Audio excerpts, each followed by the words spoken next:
But we begin with our big story, those high-stakes meetings here in Washington amid heightened tensions between the U.S. and Israel. Israeli Prime Minister Benjamin Netanyahu meeting with Vice President Kamala Harris. These images are from just a short while ago. Earlier, he sat down with President Biden at the White House, and at the top of the agenda, the push for a possible ceasefire deal in the war in Gaza. From a proud Jewish Zionist to a proud Irish-American Zionist, I want to thank you for 50 years of public service and 50 years of support for the State of Israel. And I look forward to discussing with you today and working with you in the months ahead on the great issues before us. I look forward to it as well.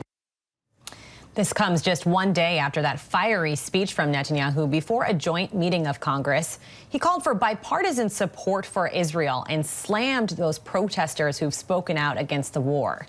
Harris, who did not attend Netanyahu's address, citing scheduling conflicts, issued a sharp statement today condemning despicable acts and dangerous hate-fueled rhetoric by some of the demonstrators here in Washington yesterday who were seen burning an American flag and a figure of Netanyahu. Netanyahu is also set to meet with former President Donald Trump tomorrow at Mar-a-Lago. Joining me now for more is our ABC News contributor and national security and defense analyst, Mick Mulroy. Mick, a treat to have you here in the studio in Washington. I want to get your take on where these negotiations for a ceasefire stand. We have talked so many times before about how it looks like things are close, and then those families, so many people are let down. Where do you get a sense things really stand as we sit here at this moment? So, Elizabeth, we have heard this many times, right? So the people, I don't think, are focusing on what U.S. officials are saying because they've said we've been on the precipice, but it sounds like the families are starting to say that. And I think that is a big indicator that they're hearing both from U.S. officials and potentially Israeli officials that they're going to get close to a ceasefire. Once we see the delegation leave Israel and get to Doha, I think that is an indicator that something may have broken free. What are some of the sticking points as far as kind of getting across the finish line on that deal for a ceasefire? So the major one has been whether it's temporary or permanent. So Hamas wanted a permanent ceasefire. They didn't want to give, a 6-week respite and then have it start back up. But of course, Israel doesn't want to commit to a permanent one when they essentially don't know how depleted Hamas has been. We think around 60 to 65%, but that leaves a sizable amount of Hamas capability left. So I think that was overcome, and now it's really the details of what type of hostages come out in the original tranche. Does it include female IDF soldiers, for example? Does it mean all the IDF troops have to pull out of populated areas or out of Gaza? These are some of the smaller details, but important ones to both sides that have to be worked out. But it sounds like from the White House that they're really down to just minor differences that hopefully can be overcome, because this needs to happen. We heard President Biden in that Oval Office address last night say his goal in his months left in office is to end the war in Gaza, bring home all the hostages, and bring peace and security to the Middle East. I mean, those are ambitious goals, to say the least, Mick. Yes, and there have been goals for many presidents, for many administrations. But I think the first step is the ceasefire, which is why I think he's so focused on it, because you're not going to get to reconstruction the day after, as they call it, or a diplomatic path to a two-state solution until you have the first step, which is a ceasefire. And once you have 6 weeks of no fighting, end of actual hostilities, it's likely that it won't start back up, because there'll be so much pressure to continue it. The humanitarian aid will start coming in even larger quantities, which needs to happen. And of course, these hostages, which are going on, 293 days of captivity in very bad situations, need to come out. And I think that puts a lot of pressure on the Israeli side. And hopefully, because the IDF is putting so much pressure on Hamas right now, there's pressure on Hamas to actually have a ceasefire as well. 293 days, too many for the hostages and their families. I'm curious, we talked to you so much about the strategy from a military point of view, but you have much experience. You were at the State Department from a diplomatic point of view. How do you view President Biden's position now, given that we know he's only in office, 6 more months? Does that change his negotiating ability with Netanyahu when it comes to this deal?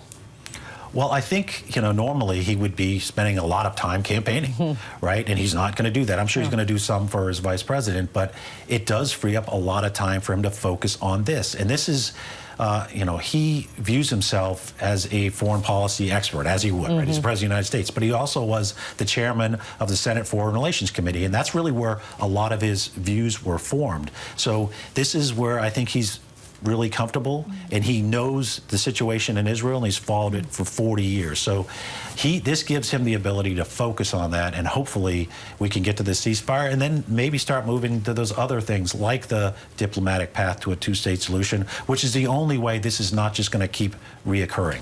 Such an important reminder. You always remind us there is so much to come after this, even if we do reach that ceasefire deal.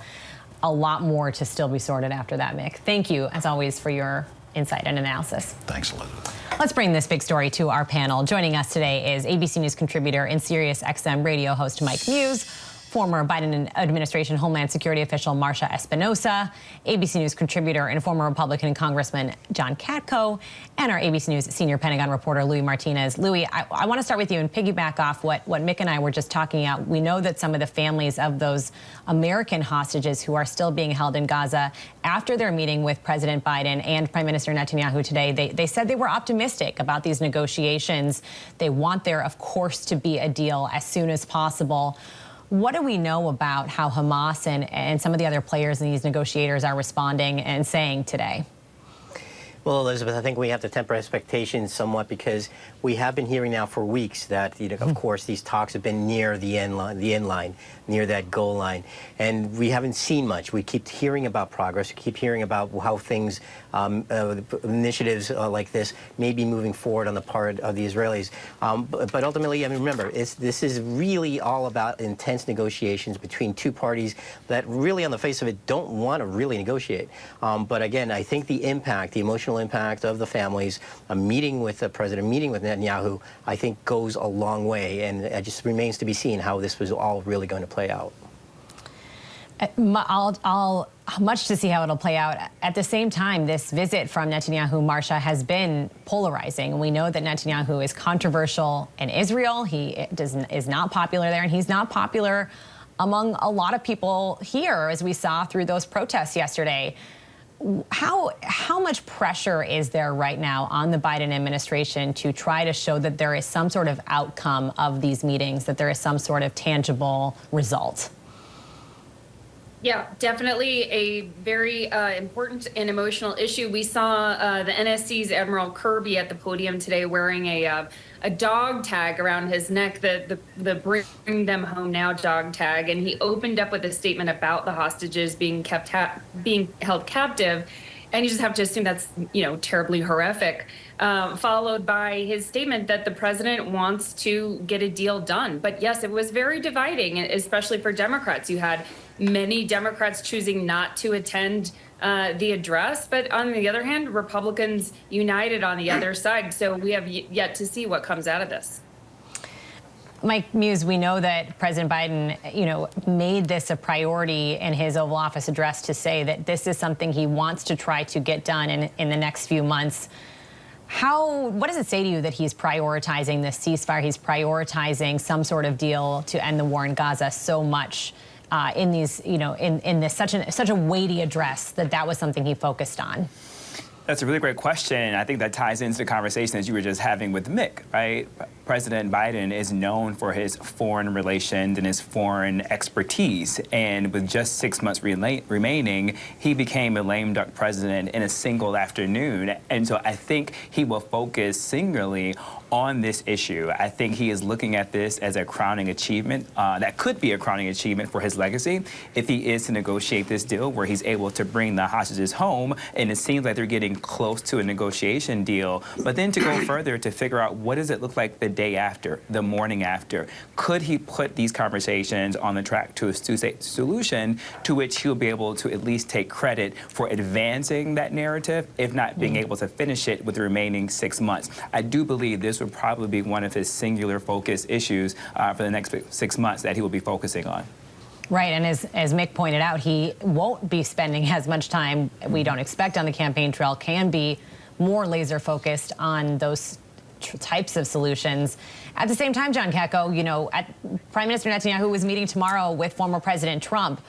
What do you think the objectives of that meeting are? What does it say to you that that is a priority for Netanyahu as part of this visit to the U.S.?